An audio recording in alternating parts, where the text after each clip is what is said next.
আমাদের বাড়ির পাশে এক বক্তা আছে, চ্যাংড়া বক্তা, 19 মাস জেলখানার থেকে আসলো। আমি বলছি তুমি যে খুব বদনাম করো পীরেদের, তা কোরআন তফসির কর, আমার একটা গানের তফসির করতে পারো? বলে নাউজুবিল্লাহ। আমি নাউজুবিল্লাহ কেলাবি না, একটা ঠ্যাং ভেঙে দেব। কোরআন শরীফের তফসির করছিস ভুল, গানের তফসির কর। বলেন কি গান? সৃষ্টির আড়ালে গোপনে বসিয়া বিদ্যুতে খেলেছ অভিনয় ক্রিয়া, জ্ঞানী গুণী তোমার চাতুর্য দেখিয়া হারিয়ে বসেছে প্রাণ, কে তুমি হে সখা আড়ালে থাকিয়া হরিলি দাসেরই প্রাণ। তফসির কর। তো বলছে এসব তফসির আমরা জানি না। আমি তাহলে তোরা তফসির শিখিয়ে আইগা মাইজ ভান্ডার শরীফ থেকে বা যে কোনো পীরের একটু দরবারে যাই, পাখানা জড়াইয়া ধরগা। জাহেরি এলেম হয় দুগ্ধেরই মতন, আর বাতেনি এলেম হয় যমন মাখন। দুগ্ধ ব্যতীত মাখন কে কথা করেছে, পীর না ধরে পীর কে কথা হয়েছে। পীরের দরবারে যা। বলে ওখানে কি? বলে এখানে যাই দেখবি যে তফসির কাকে বলে। এই গানের যদি তফসির করতে হয়, সৃষ্টির আড়ালে গোপনে বসিয়া বিদ্যুতে খেলেছো অভিনয় ক্রিয়া, জ্ঞানী গুণী তোমার চাতুর্য দেখিয়া হারিয়ে বসেছে প্রাণ। এই গানটা তফসির করতে গেলে একটা আয়াত সামনে আনা লাগবে, নাহনু আকরাবু ইলাইহি মিন হাবলিল ওয়ারিদ। আল্লাহ থাকে কোনে, তুমি ঠিকানা দাও কোনে? হ্যাঁ, আল্লাহ নিজেই বলেছে নাহনু আকরাবু ইলাইহি মিন হাবলিল ওয়ারিদ, তোমার শাহরাগের থেকে আমি আরো নিকটে। সুবহানাল্লাহ। আর তুমি ঠিকানা দাও। তুমি তো তফসির কিসের তফসির?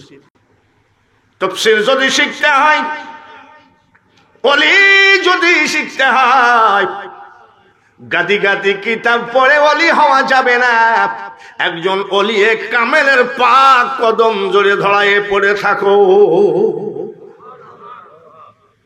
বলে হুজুর সে ওলি পাবো কোথায়? সে ওলি পাবো কোথায়?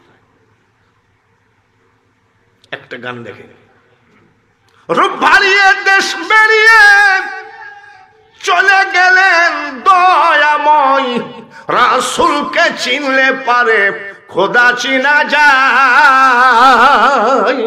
এর আগে ওনার আব্বার পিছনে ঘুরতে ঘুরতে ওনার আব্বাকেও বলেছেন খাঁটি পীর না, ওনার দাদাকেও বলেছেন খাঁটি পীর না, ওনাকেও বলতেছেন খাঁটি পীর না। এইভাবে আর কত বিদায় দিবেন? যেখানে পাইবে সাই ওড়াইয়া দেখো তাই, মিলিলে মিলিতে পারে অমূল্য রতন। মাইজ ভান্ডারের জমিনে ইমান রাখা তো সস্তা নয়। তার কারণ আজকেও দেখলাম হযরত কেবলার বাবা ভান্ডারী রওজা শরীফে খাবার দিচ্ছে, গৌসে জামান শফি বাবার রওজা শরীফে খাবার দিচ্ছে। উনি যা যা খেতেন সবগুলো দেওয়া লাগে। এটা কাকে বুঝাবো? এটা বিকল্প একটা তরিকা, কাকে বুঝাবো?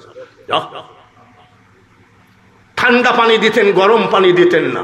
আমার আম্মাজান কেবলা আমেরিকায় চোখ চিকিৎসা করতে গেছে, গৌসে জামান স্বপ্নের ভিতরে ওনাকে আমেরিকায় বলতেছে, তুমি তো এখানে আসছো চক্ষু চিকিৎসা করতে, আমার যে ঠান্ডা লেগে গেছে, সর্দি লেগে গেছে, আমার তো গরম পানি দরকার। আমাদের তরিকার মধ্যেই তো বুঝের অনেক ভুল আছে। তো ওই হাটহাজারি মাদ্রাসার সামনে বললে তো আমাকে সাতু সাতু করে ফেলবে যে আর এক ডিজিটাল ভণ্ড। বলবে কি বলবে না? মাইজ ভান্ডারে আমি যখন, এই যে আমার এক বাবাজি আছে আব্দুল ওহাবের বংশ, এই দেখেন আলিফ বা তাসা শুরু করে একসাথে হাফজ শেষ করছি। হঠাৎ করে মনে পড়লো যে বন্ধুটা কবে মারা যাবে, নিয়ে যায় মাইজ ভান্ডারে। এবার দিয়ে 2 দিন ঢুকলাম হযরত কেবলার রওজা পাকে, যেই মোনাজাত হাত তুলেছি আর অমনি ব্যান্ড পার্টি আইসে এই তো শুরু করলো,